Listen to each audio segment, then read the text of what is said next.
Over the last decade, computation and storage have moved from on-premise hardware into the cloud data center. Instead of having large servers on-premise, companies started to outsource their server workloads to cloud service providers. At the same time, there's been a proliferation of devices at the edge. The most common edge device is your smartphone, but there are many other smart devices that are growing in number. Drones, smart cars, Nest thermostats, smart refrigerators, IoT sensors, next-generation centrifuges. Each of these devices contains computational hardware. Another class of edge device is the edge server. Edge servers are used to facilitate faster response times than your core application servers. For example, Software Engineering Daily uses a content delivery network for audio files. These audio files are distributed throughout the world on edge servers. The core application logic of Software Engineering Daily runs on a WordPress website, and that WordPress application is distributed to far fewer servers than our audio files, because the audio files are the content that get distributed through a content delivery network. Cloud computing and edge computing both refer to computers that can serve requests. Technically, all of these things could be treated as servers. The edge is commonly used to refer to devices that are closer to the user, so they will deliver faster responses. The cloud refers to big, bulky servers that can do heavy-duty processing workloads, such as training machine learning models or issuing a large distributed MapReduce query. As the volume of computation and data increases, we look for better ways to utilize our resources. And we're realizing that the devices at the edge are underutilized. In today's episode, Kenton Varda explains how and why to deploy application logic to the edge. He works at CloudFlare on a project called CloudFlare Workers, which is a way to deploy JavaScript to edge servers. Edge servers are, for example, the hundreds of data centers around the world that are used by Cloudflare for caching.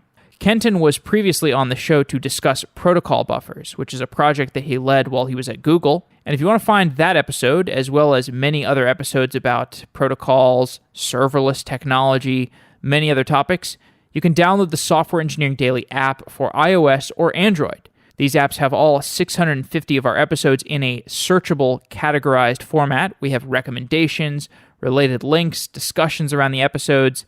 It's all free and open source, and if you're interested in getting involved in our open source community, we have lots of people working on the project, and we do our best to be friendly and inviting to new people coming in looking for their first open source project.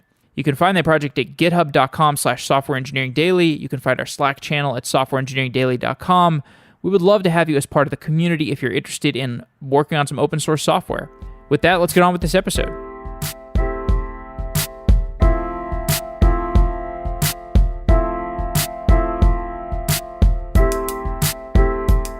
DigitalOcean is a reliable, easy-to-use cloud provider. I've used DigitalOcean for years, whenever I want to get an application off the ground quickly. And I've always loved the focus on user experience, the great documentation, and the simple user interface. More and more people are finding out about DigitalOcean and realizing that DigitalOcean is perfect for their application workloads.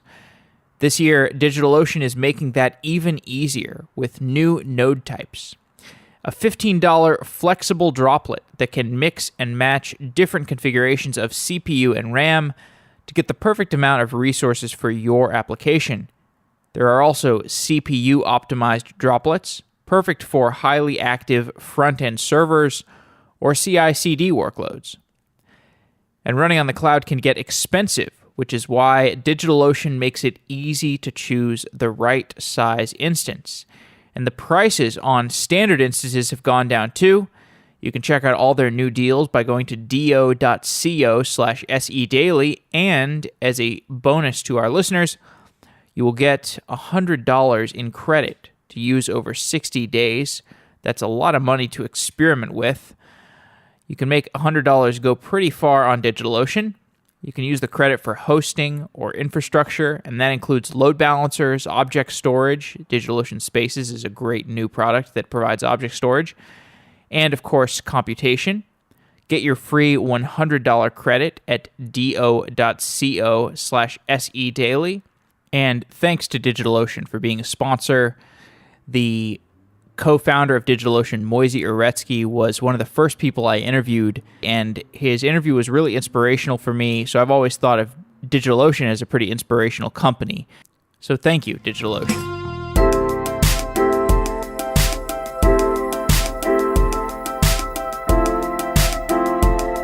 Kenton, Varda, you were last on the show to discuss protocol buffers, and you're back on the show. Thanks for returning. It's good to be here. You work at CloudFlare. On the last episode, we talked about protocol buffers and then your company Sandstorm, and then how you eventually wound up at CloudFlare. And today we're talking about some technologies that are related to what you work on at CloudFlare. So maybe you could briefly explain what the company does for people who don't know. Well, the way I like to explain it to people like my parents is Cloudflare runs about 10% of the internet.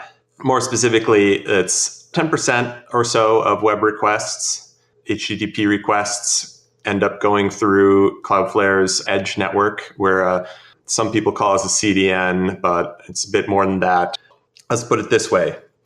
If you have a website and you put it behind Cloudflare, then when people visit your site, their web requests go to Cloudflare first, where Cloudflare can do a number of things with our network of, we have servers in 118 locations, I think is the number today. We can cache resources from your site so they can be served directly from that location that's much closer to the user than your servers might be in order to respond more quickly. And a slew of other features, security features, blocking denial of service requests, blocking, hacking attempts. There's a long list, though. You have to go to the website to see. Right. So at a basic level, people could consider Cloudflare to be a caching service, but it's more generalizable than that. It's edge servers. So if you want to service a user's request, many times that user request can be served entirely by an edge server as opposed to your core infrastructure, which might be on Google Cloud or AWS or Heroku or hosted on your own servers.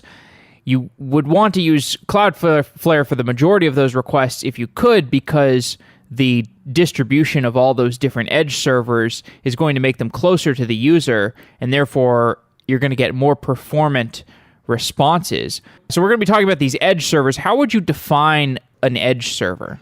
So there's a lot of different things people mean when they say edge. What we mean is, so our network of 118 data centers around the world, they're basically servers that are spread out all over the place so that they are close to the end users. And that's basically it. We have servers that are within 10 milliseconds of latency of 90% of the world's population. And there's lots of ways you can use that. And when you compare that to a model like AWS or Microsoft or Google Cloud, these other cloud providers, is there a competitive advantage? Are the servers more geographically distributed than those other cloud providers?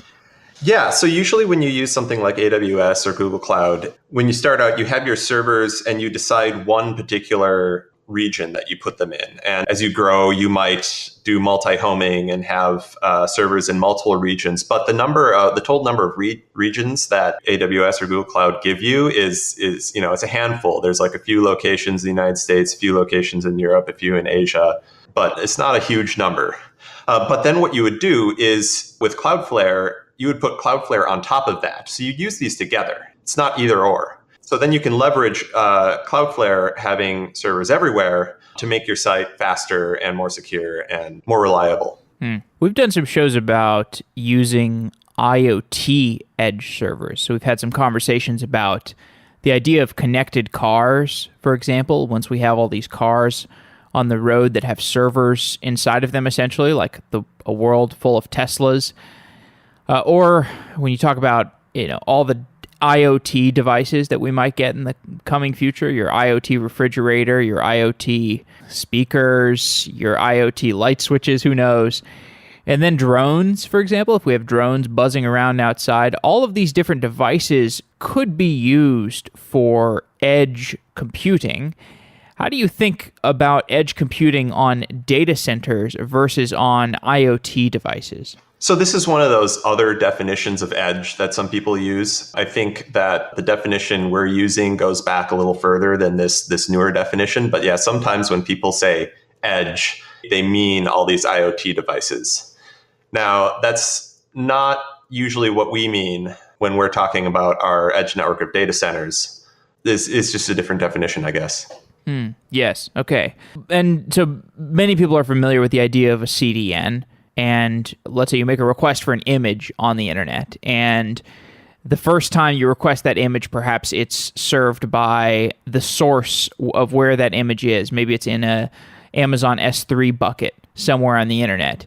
And because a user has requested it, that image gets stored in a cache somewhere. Maybe it gets stored in a CDN on the edge or somewhere on Cloudflare, if you want to call Cloudflare CDN, gets stored in Cloudflare perhaps, so that the next time somebody else accesses it, that access is faster. So this is the common model of just throwing storage on an edge server as a CDN. We've had CDNs for a long time. Akamai, Libsyn, the company that serves the podcasts that I have, it's served from a CDN. These are often the content delivery networks because you have this content that's often Netflix has tons of CDNs or has tons of I don't know what they use for a CDN, but they have tons of content throughout CDNs. But a CDN, thinking of edge servers just for CDN purposes, is a somewhat limited idea. And I think what we're going to get to talking about is the fact that you don't just want to put storage on edge devices. You actually want to put compute logic on the edge. You don't just want to be using this as a CDN. Why would I want to deploy logic to the edge? Well, sometimes you want to interact with the user in a way that is not static. So with just a cache, all you can do is cache static assets like images and such that don't change. But, say you have a website and it's like a news site. So it contains mostly static content in that the articles don't change very often. But people log into your site because they have subscriptions. And once they log in, now you want to say at the top, like, hello, X, you are logged in. And that's a little change to your site. That now means that the pages are all different for that user than they are for everyone else. So now they can no longer share a cache effectively. I mean, you can do it in JavaScript, perhaps, but sometimes people don't want to do it in JavaScript. So if you could write some code that runs on the edge and can substitute in the user's name from there, then you can return results much faster rather than going all the way back to your home server. Right. Does this start to become something where, if we start to deploy some logic to the edge, you could imagine a slippery slope where, well, let's just put all of our servers on the edge. Let's service every single user request from the edge. Why is that not a slippery slope? Why would we not start doing that? We don't know yet if this is where this is going to go. For now, our goal in making it so you can write code on the edge is more around these kinds of optimizations. But over time, we'll see what happens. So, I mean, one problem, though, is, of course, you do still have a database somewhere, usually. You have some storage that you have to talk to. And that, at least today, usually isn't decentralized. So you're going to have to make requests back to that database. And if you're making more requests to the database than you are communications with the user, then maybe the code should be closer to the database. Really, you want your code to run so that it's closest to whatever you're communicating with the most. Right. Yeah. So if I've got like the softwaredaily.com, the site that we have, when a user logs in and we want to load the episodes that the user has queued up, or that the ones that they've listened to, if we serviced that request from an edge server, the edge server, if it had to make multiple database requests, it would have to make round trips between the edge server and the database. And the database is not sitting on the edge server, because part of this idea of edge computing that we're going to get into is that you're going to want to put like lightweight things on the edge servers, because this is how these edge servers get to take advantage of economies of scale. This is why they're not big, bulky, you're not throwing your entire database on there, although eventually maybe you will. Yeah, at least for now. I have some ideas around this. Okay. Well, then we should probably hurry up and get to this design. But anyway, to continue my example, if you stored that compute logic for the business logic for servicing the core user request, you would have to make the round trip between that edge server and the database, or multiple round trips if you had to make multiple database requests to compose the user's information, like the episodes they've listened to and the episodes they've downloaded and whatnot. And so what you were saying is you would want to keep that kind of business logic closer to the actual database. Depending on how you do it, but yeah. Right, depending on how you do it. Okay, so I think we've given people a good overview for logic at the edge versus where you would want to put logic on your core server infrastructure. You work on this project called CloudFlare Workers, which is basically the idea is you put this logic at the edge. Can you give an outline for what these CloudFlare Workers do? Yeah, so the name CloudFlare Workers is derived from web workers, which is a standard feature that browsers have of basically JavaScript that runs in the background. And specifically, there's a kind called service workers, which is some JavaScript that runs in the background and can intercept all requests from the browser that go back to your server and can like rewrite them and such. What we did is we said, well, we want people to be able to intercept requests to their server when they reach Cloudflare and rewrite them there. But that's basically, coding-wise, the same concept. So we took the service workers standard that already exists in browsers and made it so you can deploy service workers that run on Cloudflare's servers instead. So basically, you're writing JavaScript that runs on the server, intercepts web requests, can respond to them directly, can call back to the origin server, can call back to other servers, basically do whatever you want, and then eventually reply.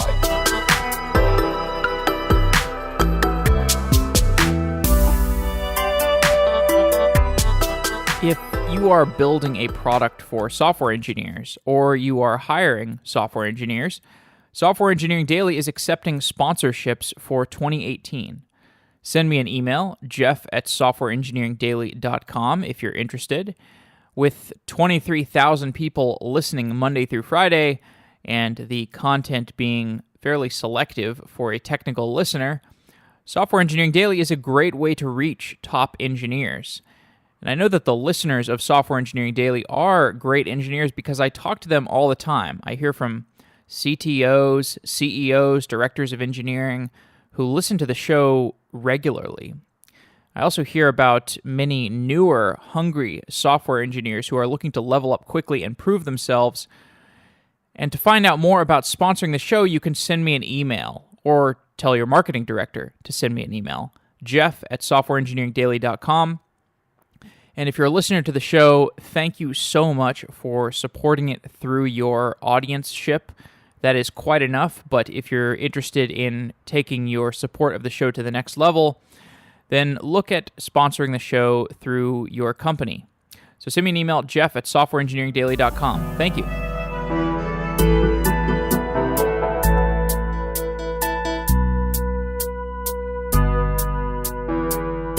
Service workers intercept web requests that are destined for your servers. Explain how service workers are traditionally used. So one of the major goals of the service worker standard originally was to be able to serve offline applications. So the idea was that, you have like a document editor app or something. Think of Google Docs. So a lot of this work was done at Google. And you want to be able to go on an airplane and keep editing your document. And since it's a web app, traditionally you can't do that. But so what a service worker can do is pre-download all of the resources for that web app and store them in the local cache, and then be able to serve them out of that cache because it intercepts all web requests going to that server. So it can act as like a stand-in server that runs locally. Now, the use case for CloudFlare Workers is actually very different, but the code ends up looking similar. Mm-hmm. So describe how service workers are used in these edge workers. Edge Workers was actually the internal name, but the official brand name is CloudFlare Workers. Oh, yes. I'm sorry. Okay. I believe one of our competitors has a product they're calling Edge Workers. Oh, no. Okay. So in CloudFlare Workers, I mean, it's you write your code in the same way as if you were writing a service worker. So the basic structure of your code is you register an event handler that will be called whenever a web request comes in. And then the event handler essentially returns a promise for a future response. And then it can do some IO. It can make other requests, outbound requests, in order to build that response and eventually return that response. Can you give a simple example for how somebody would want to use one of these workers, how they would deploy their code to it, what they would be deploying it for, and how those requests would be serviced? Right. So I gave an example earlier of, you want to substitute in the user's name into some HTML, and you want to do that while being able to cache most of the content of that HTML between users. So you would write some code that basically the first thing it does is it requests the same, so it receives this request for some URL, for some page, and it makes the same request on to your origin server. And so it receives back this HTML that isn't personalized for the user. And then it can have some code that reads in the HTML content and does a search and replace for some string where that's the place where you're supposed to insert the username, and then writes that out. Other use cases, though, there's tons of use cases for this. Other things you might do are like if you want a custom load balancing policy, so you want to send different requests to different servers depending on some arbitrary signal, or you want to serve, say you have some resources that are in an S3 bucket, but you have other parts of your site that are dynamically generated. So for the dynamic resources, you want to send it on to your server running somewhere, but for the static ones, you want to just pull them straight out of S3 without bothering your home server. These are all things you can do with this. Just to set some context, what's the penalty for people who are not using this kind of edge logic today? Are we just talking about latency, or does it result in additional costs? What are the savings that you get from deploying more logic to the edge? So it's highly dependent on the use case, but yeah, in a lot of cases, it's latency, the latency of going all the way back to your origin server for something that could have been done with some simple logic at the edge. Some people might use this for, so in the case I mentioned of like, I want to serve some resources from S3 instead of from my origin server, you're saving serving costs, because normally the way you'd implement that is you would have your origin server go fetch the things from S3 when it recognizes that this is a resource that has to come from S3. And that means a bunch more traffic is going through your origin server that really doesn't need to be, and is going all the way back over the internet to your origin server, instead of S3 is replicated all over the world already. So fetching it directly would be faster.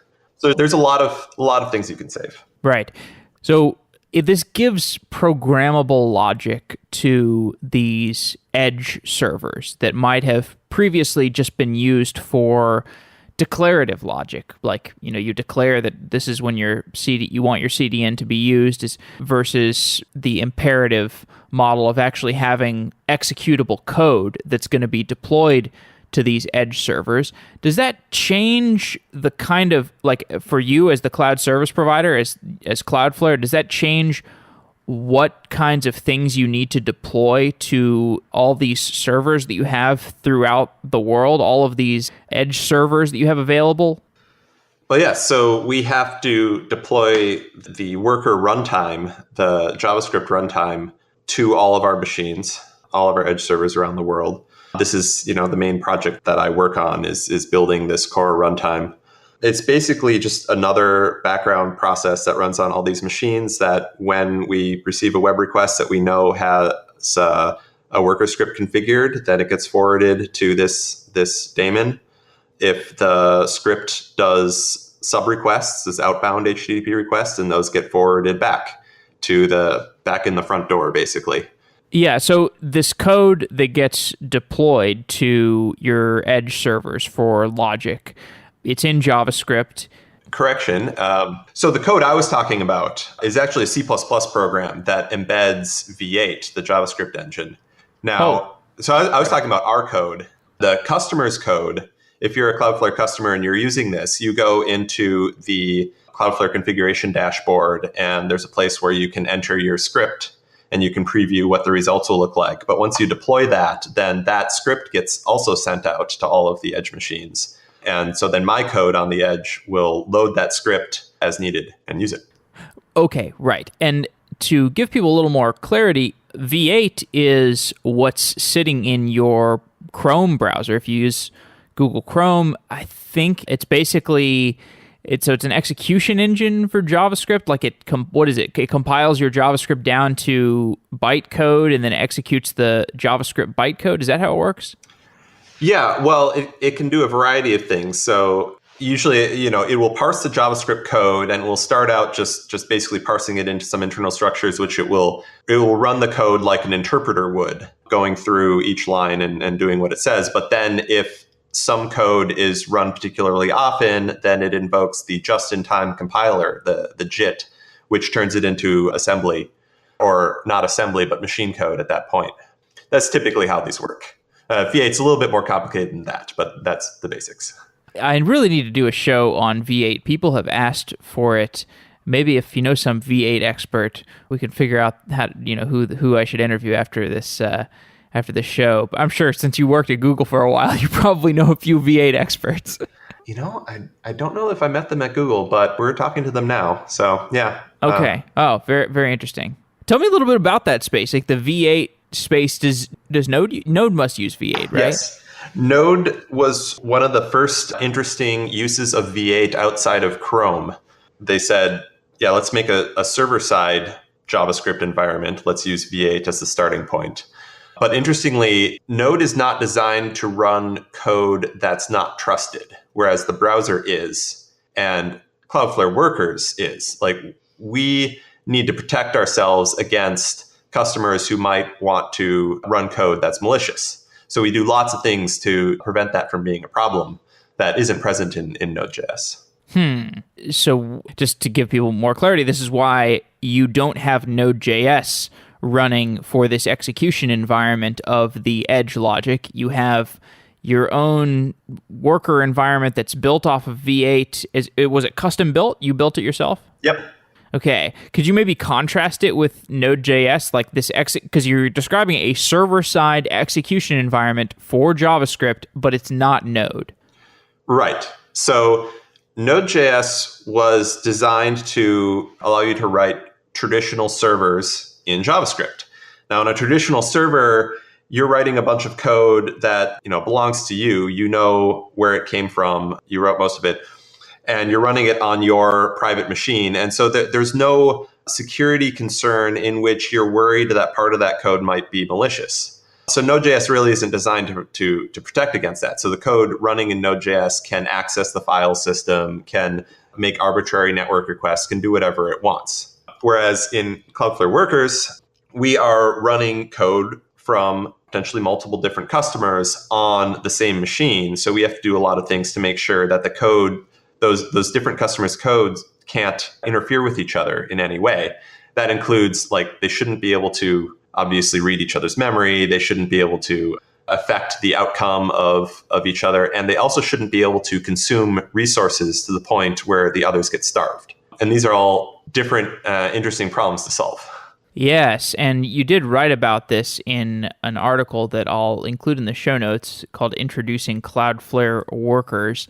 And you talked about the design decision not to use containers. And this is interesting to me because I've done all these shows recently about Kubernetes and containerization and scheduling and serverless. And these things are all related. Like serverless, many of the implementations, well, actually the main implementation that I've seen is this idea where you have code that's sitting in a database somewhere, and it's sitting in a database on a cloud provider. And when a user makes a request for that code, it gets dynamically loaded onto a container and then invoked from that container. And this, from the outside looking in, somebody might look at the Cloudflare worker model and think, oh, this is serverless. They're just using edge servers and implementing serverless, and they're probably using containers, but that's not what you're using. So give a little more explanation for the design decision not to use containers. Right. So as you know, I previously worked on something called Sandstorm, which actually included a custom container engine, which I wrote. So initially, when we started the Workers project, that was my first inclination was, well, we'll give people containers and then they can run arbitrary Linux programs in that container. The problem with that is even though containers are known for being far more efficient than VMs, they're still not efficient enough because we have millions of customers and thousands of machines around the world. And we want like every customer's code to be able to run in every location all at once. The overhead of if each one of those customers had their own process, their own program running, that takes too much memory on each machine. And the overhead of switching between processes for potentially every request going to different origins would just be too high.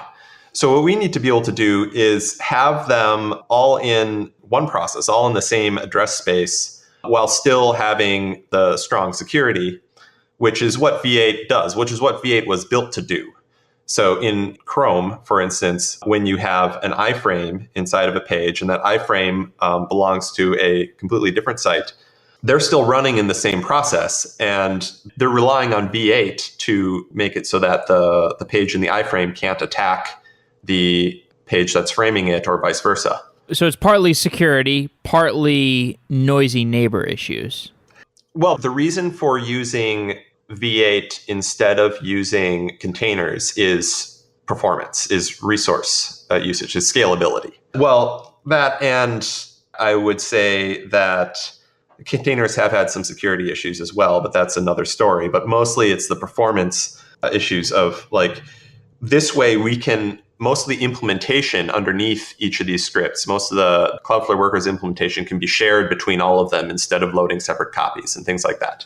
So why is it that all of these cloud providers, well, as far as I know, I mean, they haven't talked much publicly about how their serverless systems are actually implemented, but I know that this common model is one that uses the container-based scheduling, or at least that's what IBM OpenWhisk is. Actually, that's the only one that I actually can definitively say that's how it works, is this container scheduling model. But assuming that that's how the other ones work, assuming the AWS does use containers, as that's at least the rumor, I suppose, that I've heard from other people, are they crazy? I mean, I assume that the advantage that they get out of these serverless platforms like AWS Lambda is they get these economies of scale where they have all these users running compute, and then so they have these little blobs of compute that they can allocate efficiently, and they do so using containers.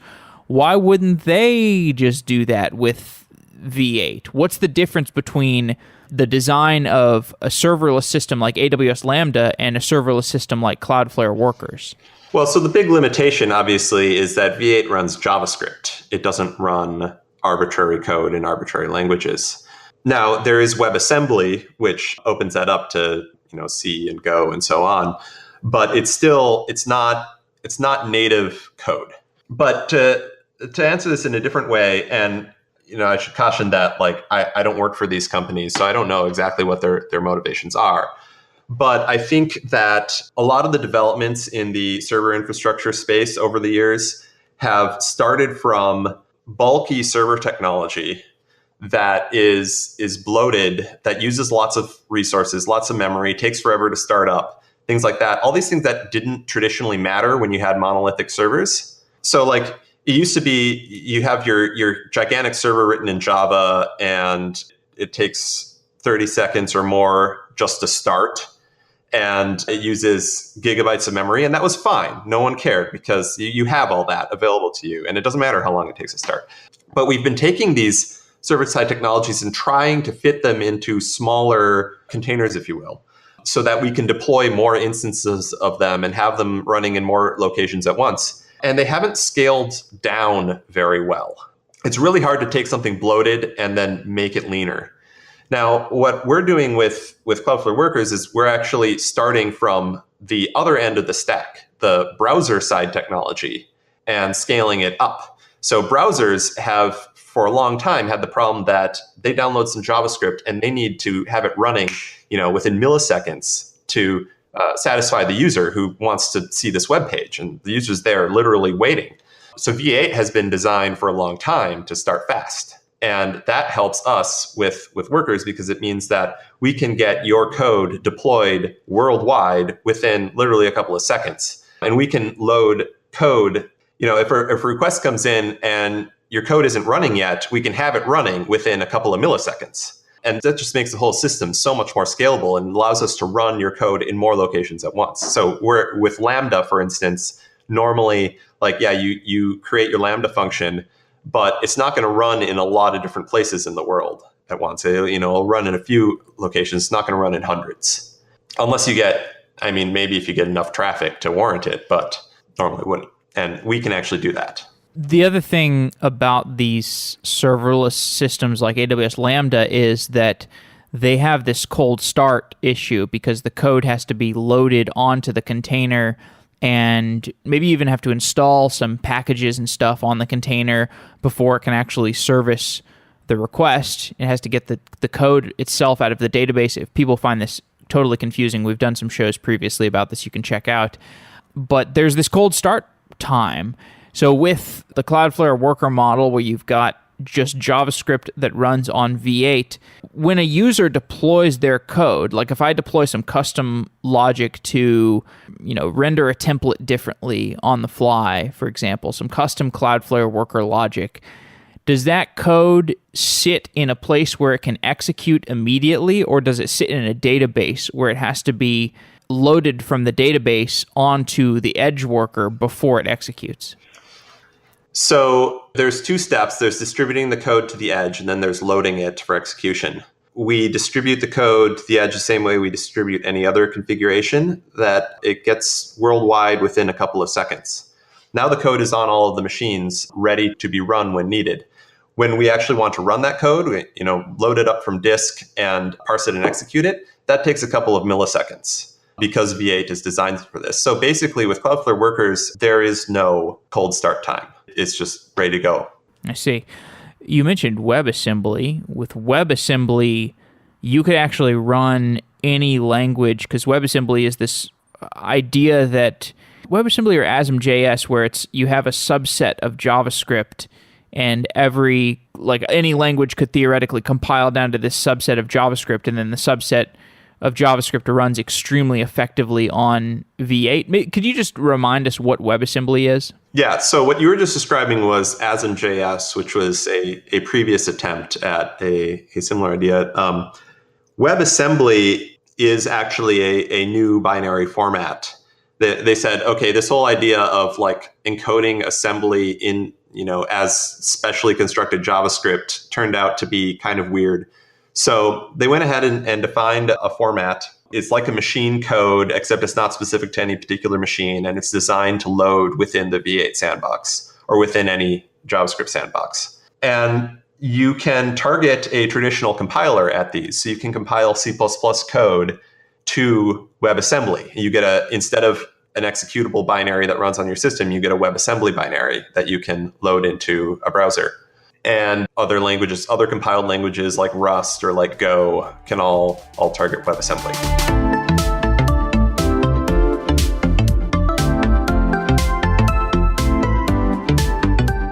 Azure Container Service simplifies the deployment, management, and operations of Kubernetes. Eliminate the complicated planning and deployment of fully orchestrated, containerized applications with Kubernetes. You can quickly provision clusters to be up and running in no time, while simplifying your monitoring and cluster management through auto upgrades and a built-in operations console. Avoid being locked into any one vendor or resource. You can continue to work with the tools that you already know, such as Helm, and move applications to any Kubernetes deployment. Integrate with your choice of container registry, including Azure Container Registry. Also, quickly and efficiently scale to maximize your resource utilization without having to take your applications offline. Isolate your application from infrastructure failures and transparently scale the underlying infrastructure to meet growing demands, all while increasing the security, reliability, and availability of critical business workloads with Azure. Check out the Azure Container Service at aka.ms/ACS. That's aka.ms/ACS, and the link is in the show notes. Thank you to Azure Container Service for being a sponsor of Software Engineering Daily.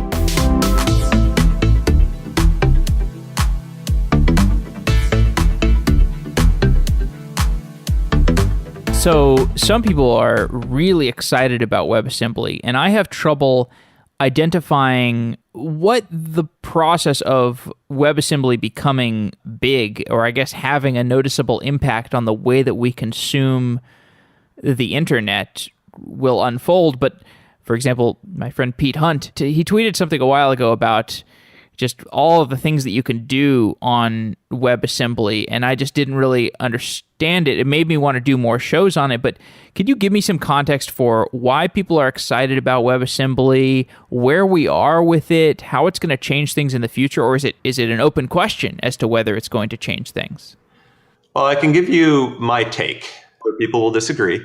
I think WebAssembly is mainly going to be important to people who need to write extremely high performance code like games. Things that where you can't have garbage collection pauses every now and then because it will harm your frame rate.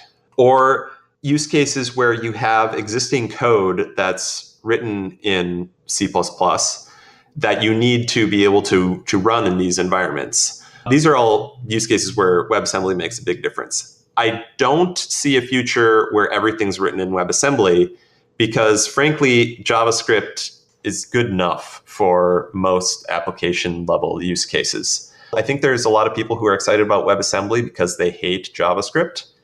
And my take is, the language it has its warts, but it has improved a lot over the years. And at this point, and given that everyone knows JavaScript and it works well for most use cases, I think it's here to stay. And most things will continue to be written in JavaScript with WebAssembly for optimization, basically. So if you want to use WebAssembly, what do you have to do? Do you have to write some specific stuff for it? Like if I want to write, if I want my C++ application to run on the web, what do I have to do for that? Yeah, so first you have to compile it with a compiler that supports targeting WebAssembly so that you get the WebAssembly binary as an output. The other thing is you need to code against a different set of APIs. You don't have your traditional operating system. You don't have like a file system that you can open files from anymore. In fact, you have almost nothing to code against, and you have to often, I should caution that I don't have a whole lot of experience writing things in WebAssembly, but my understanding is you have to implement a shim in JavaScript that like provides the functionality that's needed so that you can then call that from WebAssembly. And that like the HTML DOM API, how you would normally manipulate a website from JavaScript, mostly is not available directly from WebAssembly because taking that whole API and importing it into a different language and creating those bindings would just be actually very complicated. Usually, instead, what WebAssembly is used for is like heavy number crunching, or I believe you can call OpenGL graphics rendering from it because obviously the gaming use case needs that. Okay, let's, I guess, get back to the main topic from WebAssembly. Now that gives me 2 shows I need to do related to JavaScript. So let's talk a little bit more about these use cases for these Cloudflare workers, and then we'll talk a little bit about the future, because you mentioned that you've got some plans or some intentions or ideas at least. But to reframe this product / idea for people, can you describe some of the other use cases? So we've talked about expanding HTML templates dynamically. We've talked about some caching related things, but I know there's also, for example, parallelization. You know, a user request could come in and your service worker, your Cloudflare worker, service worker, is positioned to take the request and intercept it and then parallelize it. So maybe you could talk about parallelization. I think what you're referring to there is like if your page has several different components that need to be loaded and assembled together. Is that right? I was actually just talking about something that I saw referred to in your blog post. I wasn't exactly sure what you were referring to with the parallelization, but I could see what you just described as being that's parallelizable. Yeah. So So it might have been in the, I don't remember exactly what you're referring to, but it might have been in the section comparing against, there's some other frameworks for programmable proxies where they don't really allow you to do several sub-requests, we call them, in parallel. So that those are the outgoing requests back to your origin server, or maybe to S3, or maybe to some other API. With Cloudflare Workers, you can do as many of those requests as you want. You can do them in parallel, fire off several of them, then wait for them to come back, and then assemble your result from them. So like one use case that we've seen is someone has a GraphQL query that comes in from a client. And GraphQL query is often a bundle of smaller queries. And in their case, each of these smaller queries is independently very cacheable, like often requesting the same things over and over. But the bundle together often contains different things depending on which client is asking. And so the overall request is not very cacheable, but the components are. So what they want to do is split it up and do these requests in parallel and have each one come back directly from cache so that they can get a much better cache hit rate. Right. Yeah, I was going to say this sounds exactly like, well, it sounds very related to GraphQL, which is this system for federating requests to multiple different data sources. If you have a GraphQL server in the typical model of GraphQL that interprets a high-level request that requires several different resources, and it federates that request to all the different servers that might need. If you've got like a user request that requires the user's favorites and the user's likes and the user's comments and the user's friends, all of those things may be in different databases. And so GraphQL queries might contain, a query for all four of those different things, and then your GraphQL server can federate those requests out to those different database servers such that the person who's programming against GraphQL doesn't have to think about hitting all of those individual servers. They can just think of one GraphQL query. Right. And GraphQL Federation Server, especially if all of the separate databases being queried are in different locations around the world, having that federation point be something that runs on the edge makes a lot of sense. And you're saying you can do that with, I guess, because you can just, because people just run these things in JavaScript, so you might as well keep your GraphQL server on the edge. Yeah. Oh, that's great. That sounds very useful. Do you know of people who are doing that in production? Well, so this is all very new. I don't know if anyone's doing specifically that in production yet, but we do have a customer who wants to do something to that effect. But yeah, by the way, Cloudflare Workers is currently our state is we have a small number of beta customers testing it out, and we plan to open it up to more people in a month or two, if things go well. But this is something we have to roll out very slowly because if we just open the doors and let everyone in on day one, this is a big change to our network. So we have to be careful, but we're getting there. But just to comment on other use cases, basically, we found the most interesting use cases are things that we didn't anticipate. We come up with these, simple cacheability use cases and such, but then we keep seeing customers who come to us with really interesting things that we never would have imagined. And I can't actually go into a lot of detail about them because, that's private to those customers, but the possibilities are basically infinite. And we're just really excited to see what other, what developers come up with. Well, I'll explore one thing that I would be surprised if your customers are not coming to you with this use case is that the machine learning model edge deployment, because we've had a number of different shows about this where people have commented on how cool this could be or how cool this is, where basically you keep your machine learning models closer to the edge because the user requests the model. And actually, machine learning is data intensive, but the data intensive and compute intensive part is the training process, not necessarily the serving process. And also the model, you can have models that don't take up a huge footprint. So somebody could be having their machine learning model sitting at the edge, serving user requests, and then it just gets updated over time periodically because the computation is running elsewhere. The computation of retraining the model is certainly not happening at the edge. Are you optimistic about the machine learning applications? Yeah, that's one of many things that we've thought about and we're excited about. Haven't done a whole lot of experimentation with it yet, but looks promising. Yes.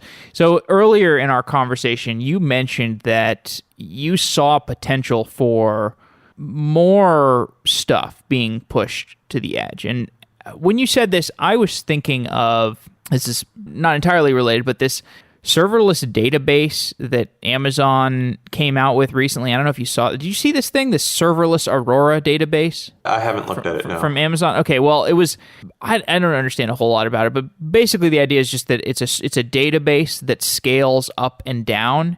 And I think the reason people are excited about it is it's a database that can take up a small footprint. So, if you've got some service that occasionally gets very spiky workloads and needs to request a lot of stuff from the database, you want your database to be able to scale up. But if that only happens for 1 hour during the day, you don't want to be paying for all the extra database nodes that it scales up to. You just want to pay for like the minimum single database instance or something like that. And you could imagine having that kind of serverless database on the edge where it takes up a small footprint, and then maybe you keep replicas away from the edge. And I think this is essentially what we're talking about. When we're talking about what are the limitations of the edge servers is like, can you get your database to the edge? Am I portraying things properly? Yeah, so the really interesting problem here is, as I said, Cloudflare has hundreds of locations today. We're planning to have a few years, thousands of locations around the world. But we don't want developers to have to think about what locations their code is running in. And when you have a database, you don't think about where it is. You don't think about what data is stored where. You just have your data. And if you're querying that potentially from thousands of locations around the world, there's some synchronization cost that goes into that. And most database designs are fairly centralized, where you're going to end up doing your database requests all the way to the central location where it can process transactions relative to all the other requests coming in. But I don't think that design takes proper advantage of the network that we're building. So we're thinking about what kind of storage would allow your code to have fast storage access no matter where it's running, or like be able to move the data around the world so that it's already there and ready when it's requested in a particular location. And we're still at this is still in the sort of thinking phase, but it's this really interesting big problem. And what I'd like to see in the long run is people don't think about where their code runs or where their database is. They write the code and it automatically moves to be close to whatever it is that it's interacting with. So if you have code that's interacting with the user a lot, that code and the data, maybe the data that belongs to that user, all automatically migrates to be in the closest Cloudflare location to that user. And if you have code that's interacting with, say, the Stripe API a lot, then it should automatically move to be sitting in the same, AWS data center that Stripe runs in. I think they use AWS, I'm not sure. So that it's right next to those servers and you get fast access to that, things like that. And as an application developer, you really have no reason to think about having one central server of your own. It's just your code runs wherever it makes most sense to run. Do you have a vision for how long it'll take to get there, or how much progress has been made towards that vision? Because that's a lot of complicated scheduling that would have to go on. Yeah, well, as I said, we're pretty early in thinking about this, but we have a few promising ideas. But it would be really hard to say at this point, how long that's going to take to pan out. Fair enough. Well, I think that's a pretty good place to wrap up. Is there anything else you're excited about right now? Like maybe using Cloudflare Workers for blockchain stuff or something? Any other closing thoughts on where this space is going, or your craziest ideas? So working on a Sandstorm previously, a problem we were trying to solve was this data privacy and data locality, and dealing with regulations that exist around the world that say your data must remain within these national borders or must not enter these national borders. And I think this is a problem that has been largely ignored by cloud services, software as a service industry up until this point. I think a lot of people have just assumed that these kinds of rules and these kinds of concerns would just go away at some point as everyone realized, oh, cloud services are so great. Do I really care where my data is? Do I really need physical control over my data? But I don't think that's actually going to happen. I think these laws and these concerns all exist for very legitimate reasons, and the exact rules might change a little bit to account for technology, like account for the fact that if you're encrypting your data, then what really matters is the location of the key, not the location of the encrypted bytes. But I don't think the fundamental concept is going to go away. And what I'd really like to do is make it easy for a startup. Like, Google has servers all over the world. If Google needs to guarantee that your data doesn't leave the borders of Germany, it can actually do that. But if you're a startup in San Francisco and you're just a few people, this is like an intractable problem. And you end up saying, no, sorry, if you have these rules and we can't sell to you. But what if we could make this easy for users to be able to say, I want my data to remain inside my country, or I want my data to remain actually on this device that I buy from Cloudflare or someone else that takes the code from the cloud and brings it here and then runs it here, so that my data stays here, even though I get the experience of using a cloud service and never having to update and so on. This is a problem that really interests me and that I hope we're going to be looking into. Well, and this might sound boring to some people, but I've had a few conversations about GDPR recently, what is it, General Data Privacy Regulation or something, the whole UK thing, and I need to do shows on this as well, but this is like, if you do not adhere to the policies of the UK in accordance with data privacy, then it can cost you like a quarter of your revenue in the UK or something. They have some insane fine that they charge you if a customer can prove that you violated the privacy rules, and those privacy rules are really, really hard for a cloud service provider to implement, especially if they've been operating for years and years and years and years without paying attention to GDPR. Now all of a sudden they've got to implement all these different things in 6 months, or else they could potentially lose a quarter of their revenue for the year in the UK. I can see why you would want to focus on this. Yeah, my understanding is that that's not just the UK, but general European regulation. I might be wrong. I don't know the exact details, but this is exactly my point, is that Europe has always had a different opinion about privacy than a lot of the United States has had.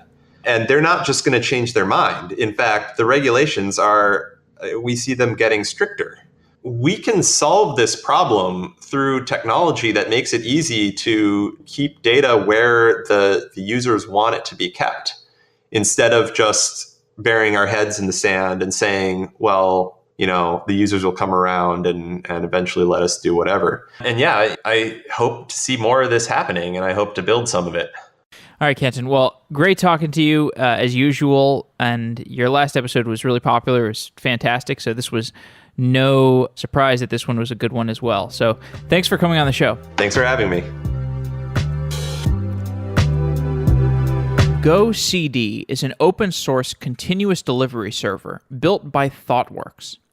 GoCD provides continuous delivery out of the box with its built-in pipelines, advanced traceability, and value stream visualization. With GoCD, you can easily model, orchestrate, and visualize complex workflows from end to end. GoCD supports modern infrastructure with elastic, on-demand agents and cloud deployments. The plugin ecosystem ensures that GoCD will work well within your own unique environment. To learn more about GoCD, visit gocd.org/sedaily. That's gocd.org/sedaily. It's free to use, and there's professional support and enterprise add-ons that are available from ThoughtWorks. You can find it at gocd.org/sedaily. And if you want to hear more about GoCD and the other projects that ThoughtWorks is working on, listen back to our old episodes with the ThoughtWorks team who have built the product You can search for ThoughtWorks on Software Engineering Daily. Thanks to ThoughtWorks for continuing to sponsor Software Engineering Daily and for building GoCD. Wow.